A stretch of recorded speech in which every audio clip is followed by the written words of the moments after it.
আমরা রোজ সকালে ঘুম থেকে উঠে ও রাতে ঘুমোতে যাওয়ার আগে ফেস ওয়াশ বা সাবান দিয়ে আমাদের ত্বক পরিষ্কার করে নিই।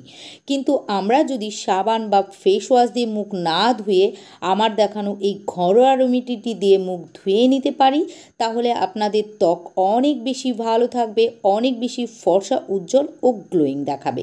কেননা ত্বকে অতিরিক্ত সাবান বা ফেস ওয়াশ কোনোটাই ভালো নয়। আমাদের যেহেতু প্রতিদিনই ত্বক পরিষ্কার করার জন্য ফেস ওয়াশ বা সাবান ব্যবহার করতে হয়, তাই ত্বকের যত্ন নিতে আজ আমি যেই ঘরোয়া ফেস ওয়াশটি আপনাদেরকে দেখাবো সেটি কেবলমাত্র 15 দিন আপনারা ইউজ করে দেখুন। যদি রেজাল্ট না পান তাহলে পুনরায় আবার ফেস ওয়াশ বা সাবান ব্যবহার করবেন।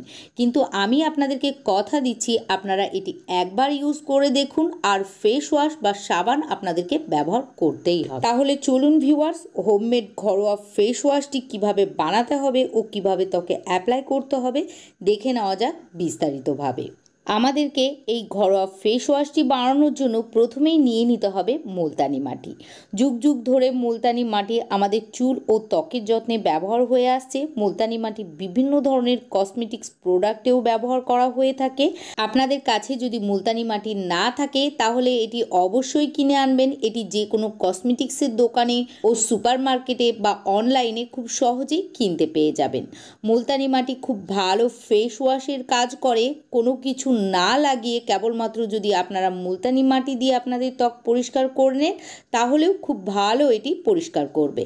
গরমকাল ও বর্ষাকালে মুলতানি মাটি ত্বকে লাগালে ত্বকে ঘাম কম হয়, ফলে আমাদের ত্বক অনেক বেশি ফ্রেশ দেখায়। আর ঘাম কম হওয়ার জন্য ত্বকে ব্রণ, ফোড়া, ফুসকুড়ির অত্যাচারও কমে যায়। এখানে আমাদেরকে 2 চা চামচ মুলতানি মাটি নিয়ে নিতে হবে। তারপর এর মধ্যে দিতে হবে হাফ চা চামচ চা পাতা।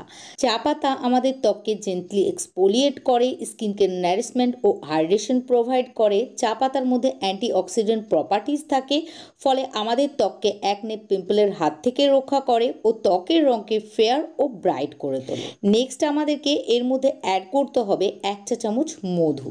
তবে আপনাদের কাছে যদি মধু না থাকে তাহলে এর পরিবর্তে আপনারা হাফ চা চামচ খাঁটি নারকেল তেল অথবা অলিভ অয়েলও অ্যাড করতে পারেন। মধু আমাদের ত্বককে ডিপলি ময়শ্চারাইজ করে, ত্বক থেকে বয়সের ছাপকে দূরে রাখে। সেই সঙ্গে এটি ভীষণই ইফেক্টিভ পোর ক্লিনজার ও জেন্টলি এক্সফোলিয়েটার।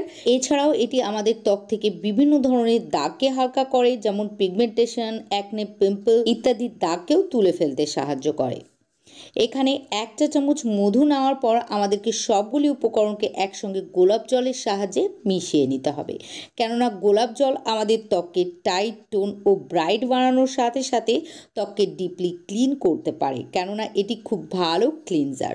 তবে আপনাদের কাছে যদি গোলাপ জল না থাকে তাহলে নর্মাল খাওয়ার পানি দিয়েই আপনারা এটিকে ভালোভাবে গুলে নেবেন। আমার দেখানো এই ফেস ওয়াশটি যদি আপনারা রাতে ঘুমোতে যাওয়ার আগে একবার ও সকালবেলায় ঘুম থেকে ওঠার পর একবার লাগিয়ে নিয়ে মুখ ধুয়ে নিতে পারেন, তাহলে দেখবেন আপনাদের ত্বক তো ভেতর থেকে ক্লিন অ্যান্ড ক্লিয়ার হবেই, সেই সঙ্গে ত্বক থেকে ব্রণ, মেছেতে দাগ, রোদে পোড়া কালো দাগ, ছোপ ছোপ দাগ তুলে ফেলবে।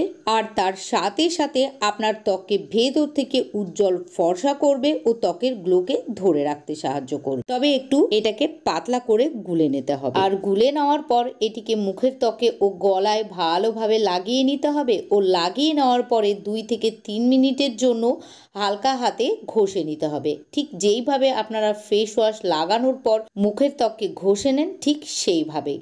তারপর আপনাদের ত্বককে ভালোভাবে পরিষ্কার পানির সাহায্যে ধুয়ে ফেলতে হবে। তবে আপনাদের হাতে যদি সময় থাকে তাহলে এটিকে 4 থেকে 5 মিনিট আপনারা ত্বকের মধ্যে লাগিয়ে রাখবেন, আর লাগিয়ে রাখার পরে নর্মাল পানি দিয়ে ধুয়ে ফেলবেন।